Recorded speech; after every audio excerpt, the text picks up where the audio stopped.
Bienvenue à ce nouvel épisode de Rurik'en Beach. Eh oui, en beach, B-E-A-C-H. Hein. Avec mes amis les migrants, là il y a quelques bateaux de migrants. Donc ils essaient d'arriver, je ne vais pas rester trop longtemps avec vous parce qu'il va falloir aller les assommer en Zodiac hein, pour qu'ils disparaissent comme ça mangés par les requins. Mais ça ne nous empêchera pas de faire une belle émission au soleil. Nous sommes toujours du côté d'Aix-en-Provence, pas loin. Et vous voyez là-bas? Là-bas c'est le Luberon. Ouais, petit magasin traditionnel, tout ça, marchande de crêpes. Là, il y a un mec qui répare les pneus très vite. On vous emmènera, c'est vachement bien. Allez, on va aller frixer tous ensemble. C'est parti. Freaks, it was love at first sight. And freaks when I turn out the light. And freaks is a great...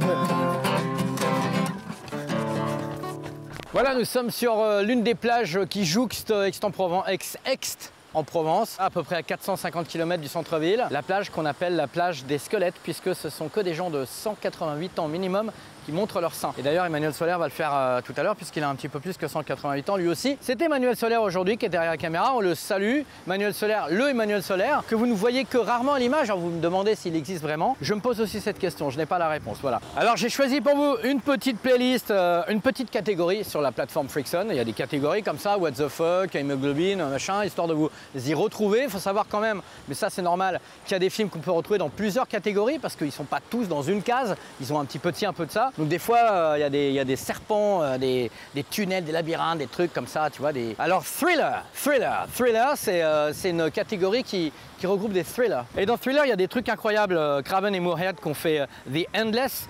Il y a, je passe comme ça, Roar, je vous en ai parlé dans une autre vidéo, un film japonais ultra brutal, vachement bien, très cru, qui colle au personnage, c'est magnifique. Le miel du diable de Fulci, qui n'est pas le plus connu des Fulci, mais qui fait quand même partie de la période des Fulci où ça restait encore un peu raisonnable, on va dire avant la fin. Il y a Dementia 13 de Coppola. Alors, je dis de Coppola parce que c'est son premier film. C'est un film vraiment produit avec les moyens du bord, Roger Corman, tout ça. Un peu incompréhensible. Moi, je l'avais vu et je m'étais dit, putain, je comprends pas. Donc, je m'étais dit que c'était incompréhensible. Mais n'empêche que c'est quand même le premier film de Coppola. Bon, Coppola, il n'a pas fait grand chose après, c'est sûr. Mais il reste Dementia 13. Il a fait quoi? Apocalypse Now, pour ceux qui ne savent pas. Le Parrain, Cotton Club, il a fait Le Parrain 2, Le Parrain 3, Le Parrain 12. Enfin, vraiment, Coppola, c'est pas la moitié d'un mec de ouf. Et il y a un chien qui nage dans l'eau. J'aime bien les chiens qui nagent. Je trouve ça rigolo, ils sont apaisés, ils sont contents. Tu vois, on est là, les humains sont formidables. Toi, tu nous jettes dans l'eau, on coule. Il est en train de nous narguer, j'en t'avais, moi j'ai un gros nez et je sais nager sans même apprendre. Comme quoi on est quand même des merdes, nous les humains. Mais ça, c'est plus à prouver. On a d'autres trucs. Alors Black Fly, je vous en ai parlé dans un on-pitch. Black Fly, c'est un espèce de polar rude sur deux frères qui se retrouvent.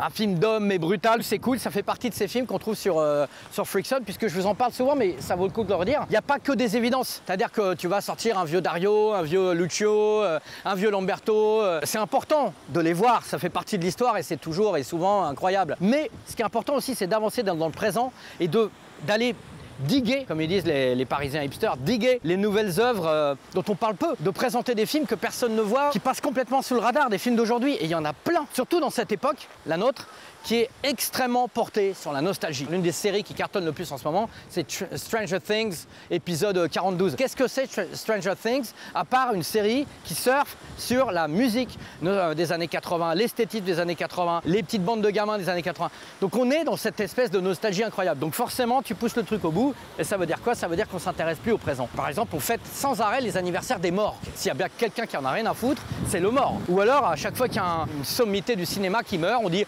le dernier des géants. Il y a toujours plein d'autres géants derrière. Et quand ils vont mourir, on va dire ah ben non, en fait, c'était lui le dernier des géants. C'est-à-dire que ceux qui sont vivants, on n'en parle pas. On n'est pas beaucoup dans le présent. Voilà, c'est ça que je veux dire. On n'est pas beaucoup dans le présent, d'où l'importance de sortir des petits films de derrière les fagots pour les faire exister, comme Euthanizer qu'on ne présente plus parce que c'est l'un des plus gros succès sur la plateforme Frickson. On est bien content. C'est un film qui est passé complètement sous nos radars à nous non, mais sous les radars du monde et de l'Europe particulièrement, puisque Euthanizer avait été choisi par la Finlande, me semble-t-il, pour être le film qui représentait le pays aux Oscars. Donc c'est quand même un gros film. Personne n'en a entendu parler en France. Tous les gens qui l'ont vu sur Frickson, vous nous avez écrit, on dit une claque dans la gueule. C'est un film génial. Euthanizer, c'est magnifique. On a The Deeper You Dig. Ça me rappelle une chanson de Whitesnake. The deeper the love and the deeper the love, the stronger the sensation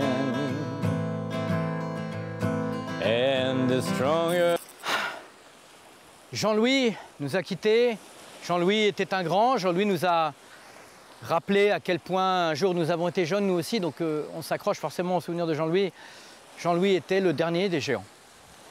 Quant à Michel, juste à côté, alors Michel c'était plutôt le dernier des géants. Voilà, c'était un grand, il nous rappelle notre jeunesse et tout. Ah, par contre, ne reculez pas trop, vous allez marcher sur le dernier des géants. Le dernier des géants, à moins que ça soit vous, le dernier des géants. Et là, j'ai envie de dire...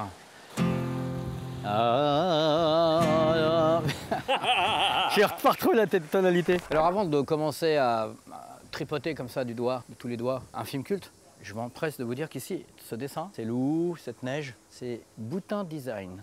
C'est écrit là, Boutin Design. Je ne savais pas que Christine avait fait les arts graphiques, en tout cas elle assure. Bravo Christine. Alors j'ai trouvé un petit film culte, il y en a plein sur Freakson, mais un truc vraiment qui mérite d'être vu. Pourquoi? Parce qu'il est particulier. Il s'appelle Tales from the Crypt. Alors tu vas dire, hé, puis tu vas regarder, tu vas voir la vieille affiche, tu vas voir que c'est un vieux film anglais des années 70. Effectivement, c'est un film de 72 de Freddie Francis avec Peter Cushing, tout ça. Alors Tales from the Crypt, hasard ou coïncidence? C'est réellement la première adaptation au cinéma des Contes de la Crypte. C'est pas le lettrage du comic, c'est pas le truc, mais c'est vraiment une adaptation des BD des années 60, ici Comics aux États-Unis. C'est vachement cool. Le Crypt Keeper n'est pas comme dans la version produite par Joel Silver avec la musique de Danny Elfman. Il est pas comme ça. C'est un vrai mec avec une toge. Alors c'est des gens qui visitent une crypte et puis tout d'un coup, il y a un vieux gars avec une toge qui est dans une pièce, leur dit mais j'ai des histoires à vous raconter. Par exemple vous. Et en fait, il raconte des histoires pour chacun d'entre eux. C'est vachement bien. Il y a le charme suranné de l'horreur fantastique anglaise de ces années-là. C'est-à-dire que c'est toujours classe, c'est toujours un peu classe. Là, c'est Amicus Productions, ça aurait pu être Hammer. Enfin, vous voyez, il y a un truc comme ça. C'est super beau. Freddie Francis, c'est un vieil ouvrier du fantastique. Il a fait plein de trucs, notamment un film qui s'appelle Le Dard qui tue ou Le Dard, enfin bref, une histoire de Dard. Hein, c'est comme ça qu'on m'appelait d'ailleurs au collège, le dard qui tue. J'en ai fait des victimes. Sophie qui bosse à Freakson, en fait, elle me soudoie. Parce qu'elle arrête pas de dire, mais je te jure, hein, pendant des semaines, elle est là, Nocturna, Nocturna, Nocturna, faut parler de Nocturna, j'adore Nocturna, c'est formidable. Moi, je suis une femme, je pleure tout le temps, ça me permet de pleurer en toute légitimité. Elle me disait des trucs complètement aberrants. Donc j'ai fini par regarder ce film. Ces films, parce qu'il y en a deux, Nocturna A, Nocturna B, et ils sont formidables. Et j'insiste sur le fait vraiment que ce sont des exclus Freakson. C'est-à-dire que tu as lui fait des trucs, le cadreur, c'est Emmanuel Solaire, il monte, il descend, on comprend rien. Je te suis, hop, attends, je fais ça aussi, hop, voilà, ça y est, c'est bon, je te contrôle, Puppet Master. Nocturna A et B sont des exclus. C'est des films incroyables, extrêmement bien faits, extrêmement sensibles, vraiment des beaux gros films qui sont en exclus sur Freakson. Grâce à Freakson, ces films existent en France, sinon ils n'existaient pas. Et c'est des films assez incroyables. Alors pourquoi? Parce que le premier est un film qui raconte un vieux monsieur qui perd un peu la boule. Ça s'appelle La Nuit du vieil homme. Ça se passe une nuit complète dans un vieil immeuble en Espagne, je crois que c'est en Espagne ou en Amérique du Sud, j'ai un peu oublié, j'avoue. Le mec perd un peu la boule et avec sa femme dans son appartement, commence à voir une dame qui vient frapper à la nuit à sa porte et il n'ose pas lui ouvrir parce qu'il a un peu peur de l'extérieur, etc. On sent qu'il perd pied avec la réalité et on commence à se demander au bout d'un moment, dans quelle mesure ce qui est autour de lui et ce qu'on voit, nous, spectateurs, est vrai. Dans quelle mesure il vit encore dans ses souvenirs. C'est un très beau film sur presque le crépuscule d'une vie. Voilà, Nocturna. C'est vraiment très touchant, c'est extrêmement bien joué, vraiment. J'ai fait un on-pitch dessus, donc vous pouvez rentrer un peu dans les détails du film si vous voulez voir le on-pitch. C'est sur Freakson quelque part. C'est vraiment intéressant de le regarder, surtout que Nocturna B, c'est une sorte de vision expérimentale du premier film. Donc c'est comme si tu voyais le premier film mais que tu avais fumé quoi, ou que tu avais pris du LSD. Tu revois le premier film mais par les yeux d'un mec qui est jamais reparti de Woodstock. C'est vraiment très étrange Nocturna A, Nocturna B. Vous pouvez voir les deux sur la plateforme. Vraiment jetez-y un coup d'œil, ça vaut vraiment le coup. Vous pourrez pas dire ouais j'ai passé du temps. Vous aurez vu quelque chose, vécu quelque chose. Vécu.